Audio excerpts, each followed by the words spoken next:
not gonna lie, I'm out of breath. Welcome back to the Really Bad Podcast. My name is Bex, but my mom calls me Justin. And welcome back to another episode. Fuck, I'm out of breath, like for real.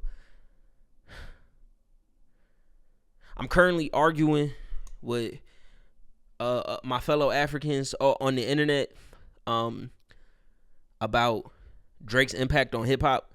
And it was all from a clip that sprung from last week's episode where I critiqued Miles's dating history of only dating black women with asterisks next to him, because Miles only dates Afro-Latinas. And I'm not saying, actually, I'm not going to act, Alicia, Miles's ex-girlfriend, seeing that you're white passing, you don't even get Latina, you get white, you get conquistador, just for the sake of this argument. So he went from well, if we go back to his original dating history, we go to his high school dating history. If you guys knew him, for other people that know him intimately, we know his high school dating history. So you start here on the white scale. Then he drops down to ex-girlfriend that I had on the podcast. And then every little instance, because we're now back in close proxy since we lived together. So now I'm seeing the women he interacts with. They're getting darker, but they getting less and less black. So it's like, I'm gonna give the original one. She was caught in PCB where her kids sleep while she was drunk and high with her non-baby daddy, and her kids was like a block away. That's some black ass shit. So she might be blacker than I really give her credit for. So let's say the pendulum swung, and then you get his last ex-girlfriend who works for the government. Miles got a government white. He different, and he gonna talk about he love black women. You literally she in the deep state, and she really is disenfranchising black folk, and yeah. So, and where he at now, or where he was at, because in the podcast episode, you know what I'm saying? But like, if you listen back, you know, he had recently just got out of something, and that someone was Afro-Latina. He was really trying to bang that shit. But now I'm on the internet arguing with people in TikTok comments because I posted a clip from that TikTok, or I posted a TikTok clipped from that episode speaking on Drake's validity in hip-hop culture, and they basically calling me a bitch. Now, if you in my comments as a grown man midday talking about I'm a bitch, and we live in the same time zone, so this is 1 p.m. on a Tuesday afternoon, and you are ready to comment and argue about Drake, you are unemployed, and you need to reevaluate your life, because I was at my full-time job when I posted. You was not. Because you posted a TikTok later that day, Mel to Chapo, some shit like that, with a gray do-rag on with a wife beater that is the same color because it's a special type of gray. So you went to the store and you picked out the do-rag and then brung your do-rag over to the wife beater section at the Asian beauty supply store, and you said that's the one I want, and you a chubby top, so like I could tell you had to get the extra large on the wife beater, and maybe just because you got more boobage up top that it was a little loose in the stomach, so I could see you really just top heavy, you know, you like a dreidel, you know, you kind of go in, you know what I'm saying? Speaking of Drake, dreidel, you know, you a dreidel built nigga, and then you got like a full beard. But I can clearly tell you where to do rag because your hair pattern probably not good. And see, I'm not one to talk, but all I'm saying is stop talking shit. He over here, I said, damn, he made a comment or whatever, and he was like, you ain't even from the trenches. I hate when people who ain't from the trenches trying to talk about culture. Fuck are you talking about, bro? Poverty is not mutually exclusive to blackness. So please refrain from even identifying such bullshit with us, because we used to be such a more foundationally wealthy people, not only in spirit, or not only just in finances, but in spirit. And then dumb coon ass niggas like you, because later on I said my fellow African. And then he gonna respond to that after, I don't even remember what I said after that, but after I said my fellow African, his response then to that was blah, blah, blah, blah, blah, and don't call me African, I'm American.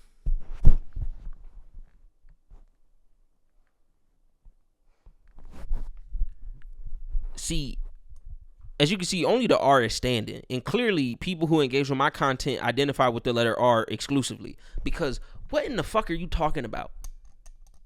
White people ain't just white, and they know that. They European of some descent. That's why most of them are like, oh, I'm Italian American. Oh, my grandmother from here. My grandfather from here. Oh, we're German. Oh, our last name is this, so we came over from this. Nigga, if you's black in America, you is from Africa. The indigenous people of the islands look like the little niggas who was in Peru, the little niggas who was in Mexico, the ones who we consider native to America. They wasn't as dark as your black ass. The only way you got black was because you came from that ship. You were shipped over here, nigga. You were spoiled goods. Nigga, you were captured. And we here. And it's cool. Like, we here because of it. For the greater good of what it is, black doesn't exist if we didn't get shipped over here. So a part of it is I'm thankful because I am in one of the most advanced countries in the world. I'd much rather be here than disenfranchised and fucking fucked up over somewhere else in these other countries where they still don't fuck with black people. For you to say some dumbass shit like I'm not African, I'm fucking with, bro, stop disrespecting your heritage. People like him deserve to be castrated just so that they cannot procreate and create more dumbass niggas. Because you Uncle Ruckus bred niggas, all y'all do is spread filth. It doesn't benefit you. I get it. The American identity is more identifiable than the African identity. But at the same time, sir, understand that you are not. One thing you are not. When at the conception of this country, you weren't even considered. And then halfway through, you were considered 3/5 of a fucking person. So please, shut the fuck up. What are we talking about? I know too much about history to know that the black identity is not intertwined, or the American identity does not identify the black identity. That was something that was curated and crafted by ourselves. And see, we are not a monolith. And out of respect for us not being a monolith, which was further explained in that episode that clip came from, where it was sourced, all I have to say to that is that if you don't understand your history, it is bound to repeat itself. Now, I'm not a history repeats itself ass nigga, but I do understand that mental lapse that can happen because a generation is misinformed of their origin can quite literally cripple you, because if you have no bearings from where you came from, who's to say it can't repeat?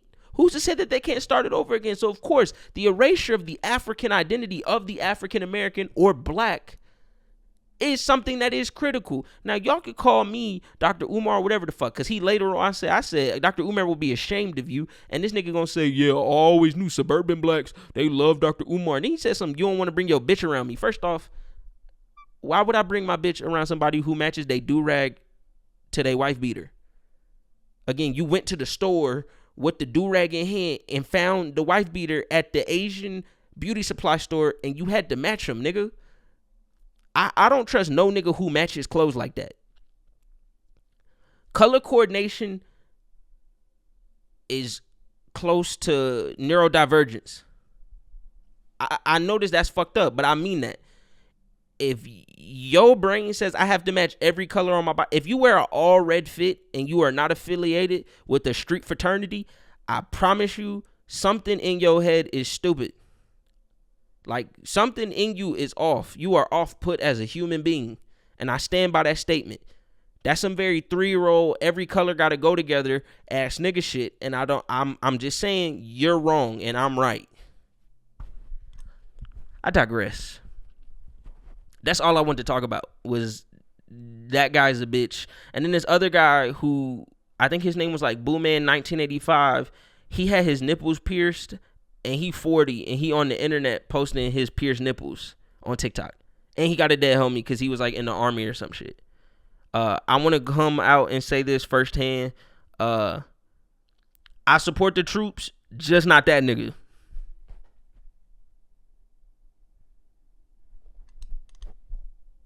I just gotta be real. If he's protecting me, I please kick me out of the country, because I don't want him protecting me.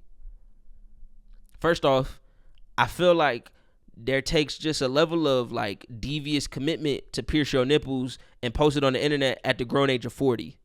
Plus, he was tatted head to toe. Not to say that the smoke is necessary. All I'm saying is you ain't have to do that, and you did that publicly on the internet.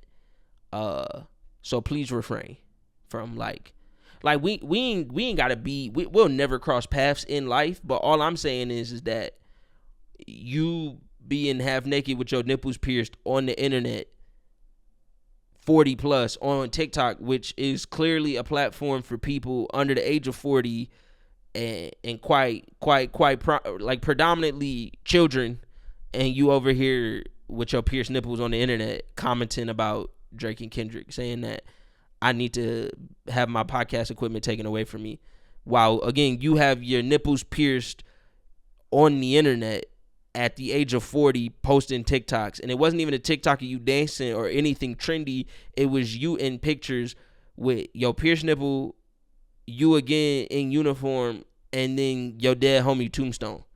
Again, with your pierced nipples at the age of 40, you need help. Get out of my comments. It was 1 p.m. on a Tuesday, and you had time to comment. I know I had time to post, but that's my other job. You were trying to get into an argument, and if they got to take my podcast equipment away, they need to take your nipples away from you, because clearly both of us don't know what the fuck we doing. Again, so you was born in 1985, which would make you 40, and your nipples was pierced and publicly displayed on the internet.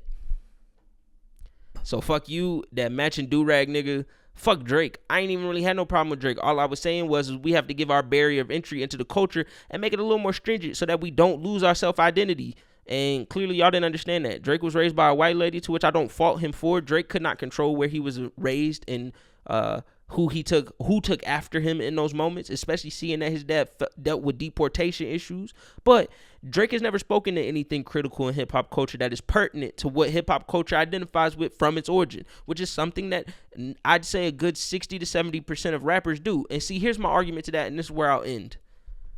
My brother spoke about the onus being on the person, and I spoke to him and saying that's unfair, because when you look at somebody in an impoverished community and you expect them to have the same wherewithal as you, somebody like my brother who did grow up in a more privileged environment where information was readily accessible and wasn't withheld from him, my brother was able to form opinions and to take on certain nuances that benefited him to be more or less ignorant to the things that go against him. You know, the oppressive systems and the systemic racism and other things that go against us.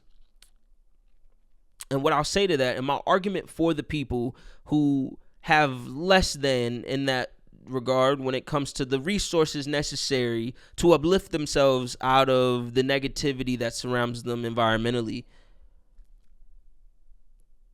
When a Lil Durk go like,